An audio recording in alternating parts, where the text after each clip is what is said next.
Hi, I'm Todd. Hey guys, I'm Nick. Welcome to Our Midwestern Life. This is one of our first videos that we're attempting to do, so please bear with us as we muck our way through this. We're getting ready to take a trip, about 4.5 hours. It's exciting for this guy right here because we're heading down to Springfield Leather here in Missouri to pick up a very special package. So bear with us. We're going to take you along for the trip. I'm going to show you everything we can. And then in the end, the payoff will be putting it all together back here at the shop. So enjoy yourself. Thanks for coming along for the ride.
Hey everybody, how you doing? We went ahead and made it down here to Springfield, Missouri.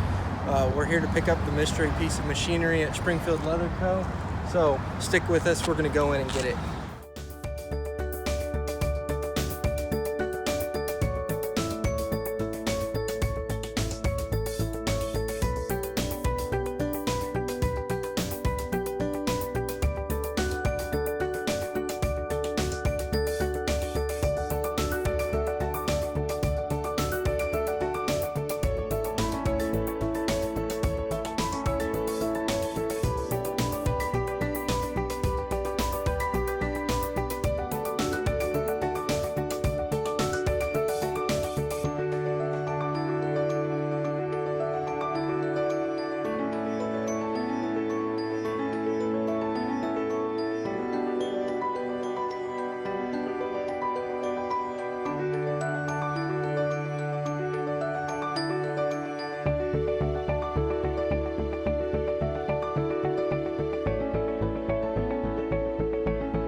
So I'm going to start by rethreading the machine for you because that is usually the best way you got to start. Yep. All right. So you got this little thing up here. Okay. And you just come down. Let me snip that off there. There's one right here. Yeah, snips right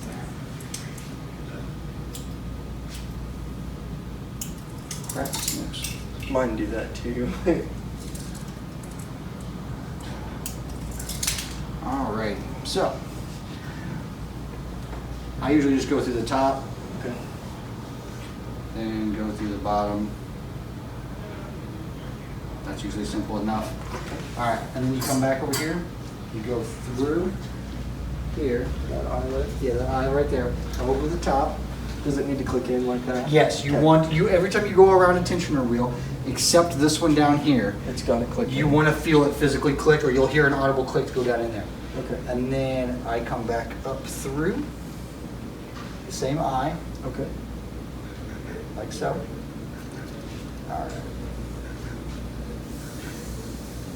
And then back down here. All right, now here, you come down through this eye right here, Okay. round once, or round twice, and then back through this eye right here. All right. This is the only machine, the Class 3 and Class 4, the only machine that you go around a tensioner wheel twice, and it's just that one right there. Sounds good.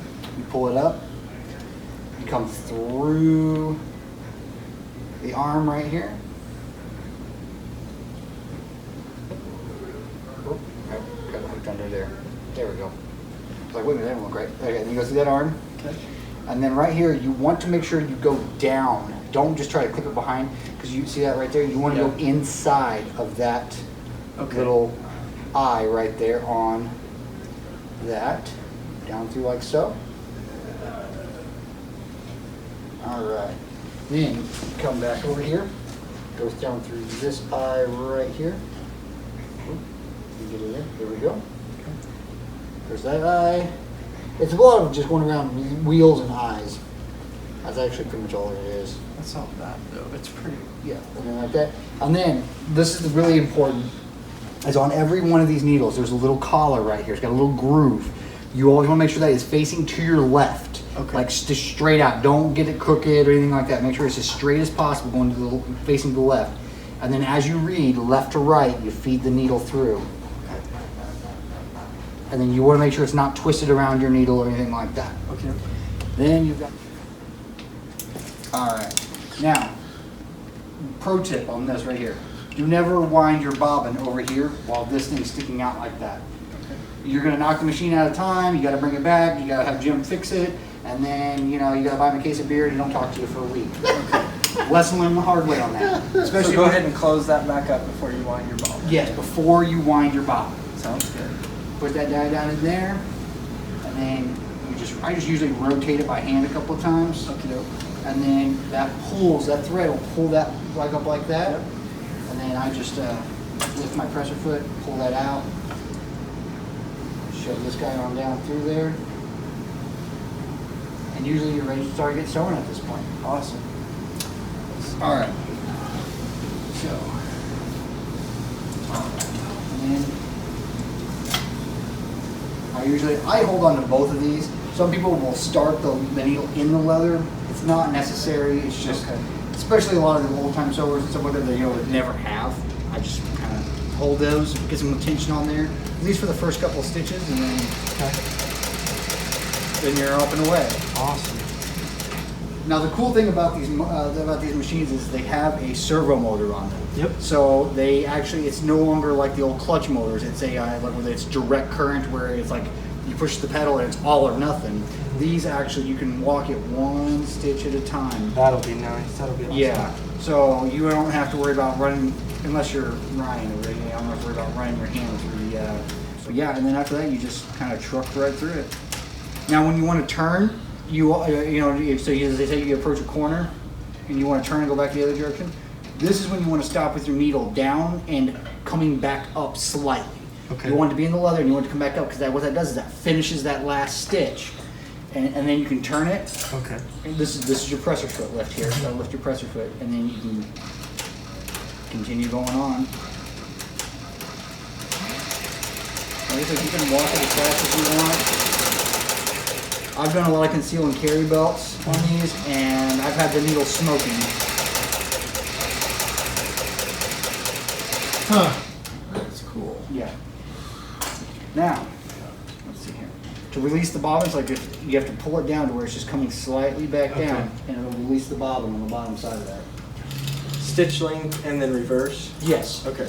This up is your reverse. Yeah. This is one of the only machines that actually has a lock up reverse. Yeah. The reverse, it'll stay in reverse as long as that's up. Okay. This will stay as forward. And then you just loosen this screw right here to change your stitch length. Okay. Looser, we'll take it down, make it longer, tighter, to shorter. Okay. Oh, Yeah. cool. Which is actually kind of reverse of most flatbed machines for some weird reason. I don't. Yeah, but here, and like I have personally sewed up to about 3/4 of an inch thick through one of these things. Okay. You know. Yeah. They're pretty solid machines. I did a 9-sheet one time. It was really not about that thick. It's fantastic. One of these machines is on my next on my list personally. Oh yeah. I've got 5 sewing machines right now though. Dang. Oh wow. This will be my first. I'm excited. I've got 5 sewing machines and only one of them runs, and I still hand stitch everything. I don't know. I know how to run these machines, and there's certain things I will sew on them, but I just I hand stitch a lot of stuff because I prefer. I like being able to control the outcome a little bit easier. But yeah, I mean this thing's. I mean pretty much if it'll fit under that pressure foot. For the most part, it'll sew it for the most part. You may have to play with your tensions, you're going to change your needle sizes, your thread, things like that. Every time you go up or down in a needle size, You might have to change your tension in your thread depending on what you're sewing. Okay. I always keep samples of what I'm sewing next to me. It's not only is it important to have the proper thickness of what you're sewing, but it's also the same type of leather.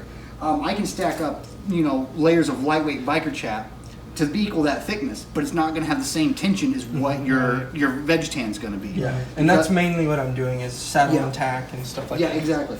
Your main tensioner on this guy is going to be right here. Okay. That's going to be the main tensioner. This is going to be your presser foot pressure right here. Okay. So if you see it starts marring up your leather, like it starts leaving a crease there, you may have Back back that off just a little. If it's kind of not really sewing, just sewing in one place, you might need to add a little presser foot tension to if you're sewing something a little bit thinner. Okay. Something like that. But I mean, I've yet to see anything these things wouldn't sew through. I mean, I've broke a few needles trying to sew through some stuff, but I've always just adjusted it and went on. But yeah, this down here has a little plate. Yeah, it has the plate that comes over it. Don't get your hands caught in there. Got it. It's got a hook that comes in there and grabs the thread. When you get your machine, this is always a confusing thing for a lot of people. Okay. Is you for your presser foot lift, you're gonna have a chain on the back that goes down to right here. Yeah. Let me see. Oh, brace around. Right here, there's a little L-shaped arm. Yes. You hook your chain around that, and then it goes straight down through here, right there. And usually the way I always do it is I even it up with the gas pedal. Okay. So I always have them at the same level right there. Okay. And then you just even it up right there. The easy way to get this belt on is, well, there's two ways to do it. One's easy, the other one's more pain in the butt. Right here on the side of your speed reducer is a nut. Right here. Okay. You can loosen that nut. You can shove that speed reducer all the way up. Okay. And then you can just drop your belt on, pull that back down until you get the tension on the belt, and then tighten that nut. That's the which is this belt right here. Yeah. That's the hard way to do it. The easy way to do it is to drop the belt on here, gonna be slide like- it down, tip it up. Maker's Leather shows that in this video. Yeah. Do it that way. And then that tension on that belt should be enough to hold that by itself while Get you those put your put in. bolts in. Okay. Sounds good. It should be enough tension. I like to err on the side of caution and I understand. have someone support that end over there. I so. definitely will err on the side of caution. Yeah. Because it's 4 hours. So I I have don't to live ask, here anymore. What is the extra piece down here that you guys have on there? What is This right here? Yeah, what is that? That is, I think he just put that on there so he's like, to help give his foot Just to something. keep it out a little Yeah. further. I Some gotcha. people will also put a board in between these two because I don't know how many, I personally have done it when I went to go lift my presser foot to try to turn a corner, end up hitting the gas And and catch it. and run off. Yeah. Yeah. So sometimes people put a board in between there. Sometimes people put that over there to kind of keep their foot off. A of pretty something. simple fix. It's kind of neat. It's pretty simple fix. This guy right here, this thing, Yep. That's cool. that's the roller edge guide. You'll come with one. On the 8th day, I got another roller edge guide along with the Leah, Judge to the pistol. office, please. Leah, to the So you office. can just put that right there, and then let's see. Let's actually flip this around. I'll show you. Show you how this thing works here. So you can take that and you just put it right up against the edge of your leather.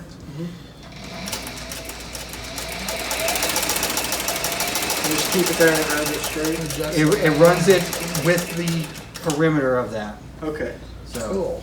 But you do want to take this, slide it down this little crack here, behind that, and right in that little hole. Okay.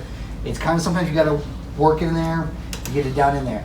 But it has to be down that hole because when it comes around, It pulls it through. yeah, you can see it Yeah. grabs that and then it pulls it up. Yep. And you have to have that to make your knot and everything like that. Simple as that. Yep. Then you can get different feet for this and different plates right here. Yeah. For different purposes, whether you're doing holsters, stirrups, things like that. Slotted plate, blanket. You can get blanket feet for it for doing like sewing saddle blankets, everything like that. Okay. And I mean, overall, it's a fantastic machine. I'm excited. Yeah, this is what I learned how to sew leather on, was one of these class 3s actually. Manual presser foot lock. If you want to lock your presser foot up while you're working under here and stuff like that, Okay. you can put that up and that locks it up. And like, Then you can unlock it. You with can your unlock foot. it with your foot if you want. Okay, Yep. sounds good. Yep. Other than that, it's a real. The machine looks intimidating. In my opinion, this machine is more simple than that one. The 26. Than the 26. Yeah, it's because you have to on this one you have to go behind a pin, like right Yeah, here. You have to go behind the pin, and it's a lot. This one is a lot more simple to run than that one, in my opinion. It's just more of a basic, hole puncher right there. So, Awesome. but, Awesome. any questions?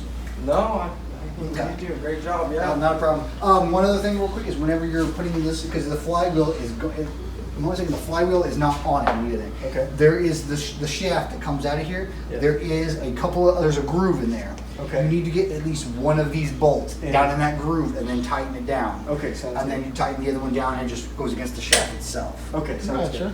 Other than that, there's not really any assembly. We have the stand completely built for you. Okay. All you have to do is run your chain, set your head on, put your belt and your flywheel on, and you'll probably have to flip your thread stand up because it's Okay. it'll be underneath. But other than that, Awesome. I mean, I sew up a ton of these concealed carry belts. Yeah. And you're not going to need anything other than thread with that. Yeah. Which we have tons of thread out there. We got tons of needles for it and stuff like that. You can, I mean, if you're doing, depending on what type of holster you can do, you might be able to get the holster plate, which I have to check to see if I have any of those in stock. And I was also going to ask, do you have the table right work- now in stock For for work platform, Yeah. I will have to see. If not, they're probably over at my other warehouse. But we can, you can always order it online, Okay, and then we perfect. ship it to you. Sounds good. But it's just called a work platform. Yep. Class 3. I saw them on there. Yeah, but yeah, I mean, there's all sorts of other attachments you can get for it. There's different plates. You can get the holster plate, the slotted plate, the stirrup plate for doing stirrups. They're for different uses and stuff like that. And then you have also different presser feet. You can have right toe, left toe, double toe, blanket foot, a center toe. There was something else. Or if there's some people that just completely remove that and then put it over here. And there's all sorts of different Wow. ways to do it. Yeah. But yeah, there's a lot of different pressure feet, a lot of different plates and attachments and everything like that. Is there oiling involved in this? Yeah, everywhere beast, where or- it's painted red. Everywhere that's red is an oil spot. And a lot of people like. Does it come with oil or? It comes with one little bottle of oil. Yeah, Yes. so we probably should get a. Well, it goes a long way. A little bit goes a long ways. Okay. If you plan on, I think it's like you oil it once every 8 hours of soak time. So Yeah. pretty much Oh, when it okay. works. Yeah, it That goes sounds a long okay. way. Yeah. So, if I know I'm going to be sewing on it like all day for like a week straight, I'll oil it every night before I go to bed. Yeah. Okay. What I'll do is I'll oil it. You're gonna over oil, so don't freak out. But it helped. A little tip on that is take a piece of veg, not latigo, but take a piece of veg, and I usually put it up under here and I sink my needle down into it. Okay. And I leave it because what's gonna happen is once you oil all that, it's gonna drain down here Okay. and all the excess oil, and you're gonna have a big mess. So put that down there, and that veg tan helps absorb any That's excess a good oil. tip. Yeah. That's a good tip. Yeah, it helps absorb any excess oil, and it works out. So I just usually keep a piece of a piece of veg tan lying around for that. Okay. 207 thread is pretty much what they recommend. 277 up to 346 is the recommended weights of thread. I've sewn 138 on there, and there's some people that I think they're psychopaths, but they have tuned it to where it would sew 69 weight thread. Oh my. But it takes a long time to get it back up to, like they said, it took them 2 hours to get the tension right, and then it took them 3 hours to get it back to sew Oh, yeah, 207. Yeah, I'd rather just use the heavier thread then. Yeah. 207, 277, I'd use 138 on it, no problems. I sew up a lot of journal covers, like thick journal covers on it with 138 thread, not a problem. And then now, if I remember right, the last time I got some for my granddad, the bobbin thread is not the same, or is It can be. So I can just get them to be exactly. Yeah, the you same. can be in the only thing is like, the reason why people step down is there's no other reason other than the fact you can fit more thread on the bobbin. So if you have like on my concealed carry belts, Yeah. I do 207 on top, I do 138 on the bobbin. Okay. And that's just so I don't have to change bobbins in the middle of the belt. Sounds good. Other than that. But you can run 207. You just cannot run heavier bobbin than your top stitch. It Okay. has to be the same or one step down. Okay. Yep. 207, 138. Yep. That's what I use for all my concealed carry belts. I use that for, I use 277 for my nose bands because they're fairly Thicker. thick, 12 to Yeah. 14 ounce on a lot of And then those. for like, should I get some of that for breast collars and stuff like that probably? Breast collars, yeah, I would probably use a 277. It depends on how thick they are.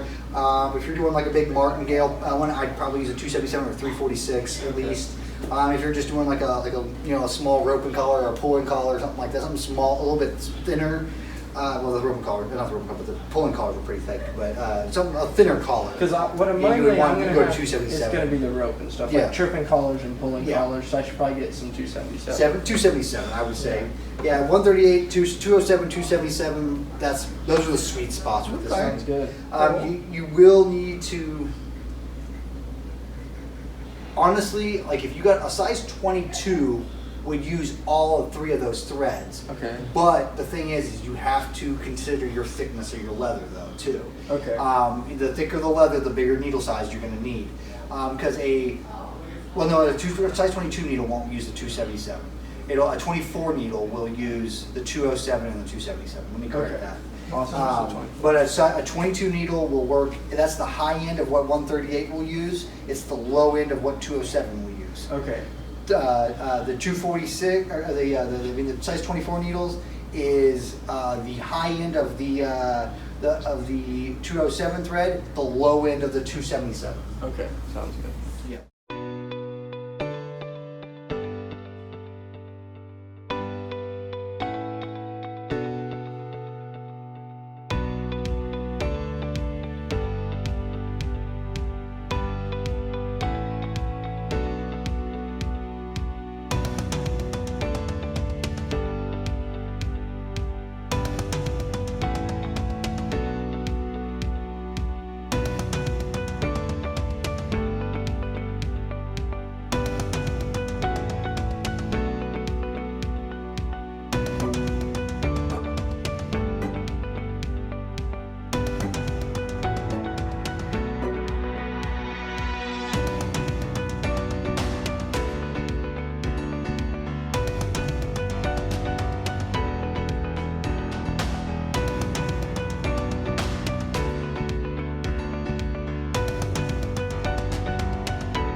All right.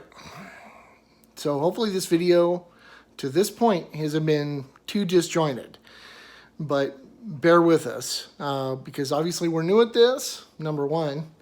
And number two, Springfield is a 4.5 hour drive from where we live. So we left yesterday, spent the night at my youngest's apartment down there and in Springfield, who's still in college. And now we're back. We just pulled in here at home and we just got everything unloaded. And I've got one very excited oldest son. He's super excited to get into his new tool and get it all set up. So we're gonna walk out here in the dark and go check on them. Everything's unloaded. Let me get you switched around here. I'm guessing he has not even been able to wait to get stuff undone. So we're gonna walk out here to the shop and we're gonna check on him. We are back in northeastern Missouri after possibly the longest drive ever. It's only 4 hours, but it felt like forever waiting because I was ready to open this. So I've actually already kind of started without y'all. But